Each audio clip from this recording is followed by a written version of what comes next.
Tax बचाना तो चुटकियों का खेल है। 80C भूलकर ये 10 ऑप्शन पकड़ लो, नहीं कटेगा पैसा।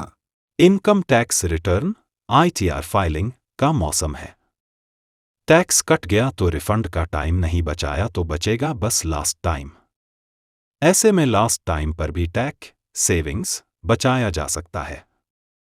आमतौर पर इनकम टैक्स बचाने इनकम टैक्स सेविंग्स के नाम पर सबसे पहले सेक्शन 80C का ख्याल आता है, लेकिन इसमें लिमिट थोड़ी कम है, इसलिए 80C को भूलकर आगे बढ़िए और इन 10 ऑप्शन की तलाश कीजिए।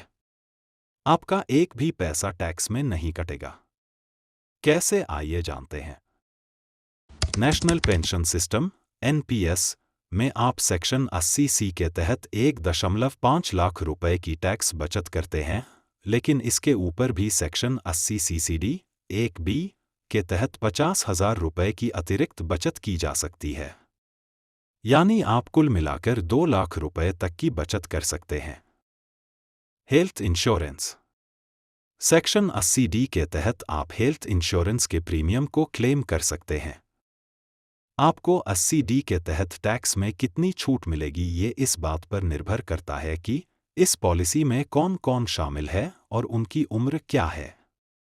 इस तरह से आप 25,000 रुपये, 50,000 रुपये और 1 लाख रुपए तक टैक्स बचत क्लेम कर सकते हैं।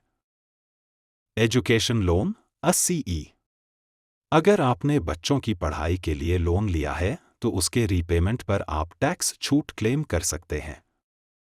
सेक्शन 80E के तहत एजुकेशन लोन के ब्याज के हिस्से पर टैक्स छूट ले सकते हैं। होम लोन का ब्याज सेक्शन 24 होम लोन रीपेमेंट पर आप 2 तरह से टैक्स छूट क्लेम कर सकते हैं। प्रिंसिपल अमाउंट पर आप 80C के तहत 1.5 लाख रुपए का टैक्स छूट तो लेते ही हैं, साथ ही ब्याज कंपोनेंट पर सेक्शन 24 के तहत छूट ले सकते हैं। इस सेक्शन के तहत आप अधिकतम 2 लाख रुपए तक टैक्स छूट पा सकते हैं, बशर्ते प्रॉपर्टी आपके नाम पर हो और आप उसमें रहते हों। अगर आप उस घर में नहीं रहते बल्कि रेंट पर दे रखा है तो आपकी टैक्स छूट क्लेम करने की कोई सीमा नहीं है, यानी आपने 1 साल के दौरान जितना भी ब्याज भरा हो पूरा टैक्स छूट के दायरे में आ जाएगा। HRA 80GG अगर आप सैलरीड हैं और आपकी कंपनी HRA देती है तो रेंट पर आप टैक्स छूट पाते हैं। लेकिन अगर आपको HRA नहीं मिलता है तो आप हाउस रेंट पर टैक्स छूट क्लेम नहीं कर सकते हैं। ऐसा तब होता है जब आप या तो असंगठित क्षेत्र में काम करते हैं या फिर खुद का कोई काम करते हैं। सेविंग बैंक ब्याज 80TTA सेविंग बैंक अकाउंट से मिलने वाले ब्याज पर भी आप टैक्स छूट पा सकते हैं। सेक्शन 80TTA के तहत कोई भी व्यक्ति या HUF अधिकतम 10,000 रुपए तक टैक्स छूट पा सकता है। इसमें बैंक, कोऑपरेटिव सोसाइटी या फिर पोस्ट ऑफिस सेविंग अकाउंट शामिल हैं। टैक्स छूट सभी के लिए है, इसके लिए सीनियर सिटीजन की शर्त नहीं है। 10,000 रुपए से ज्यादा ब्याज को अन्य आय की श्रेणी में गिना जाएगा और उस पर टैक्स चुकाना होगा। दिव्यांग मेडिकल खर्च 80DD अगर आप किसी दिव्यांग की देखरेख करते हैं तो उस पर होने वाले खर्च को सेक्शन 80DD के तहत क्लेम कर सकते हैं।